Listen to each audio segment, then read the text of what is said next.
इस्लामाबाद में सेव गजा मार्च, जमात इस्लामी के साबिक सेनेटर मुश्ताक अहमद को हिरासत में ले लिया गया। सेनेटर मुश्ताक अहमद की जानिब से एक्सप्रेस चौक पर एहतजाज का ऐलान किया गया था। मुजाहिरीन जब एहतजाजी मुकाम पर पहुंचे तो पुलिस ने उन्हें मुंतशिर होने की हिदायत की। पुलिस ने जमात इस्लामी के मुतादिद कारकुनान को भी गिरफ्तार कर लिया। पुलिस ने रेड जोन खाली करा लिया और कारकुनान मुख्तलिफ थानों में मुंतकिल हो गए।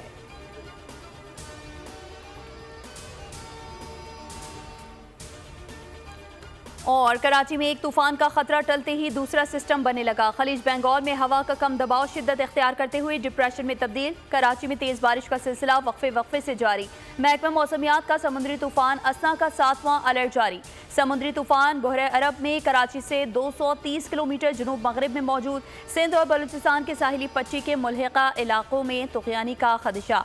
कराची में मजीद बारिशें होंगी। कराची एयरपोर्ट पर परवाजों को लैंडिंग में हवा के तेज दबाव के बायस दुश्वारी का सामना।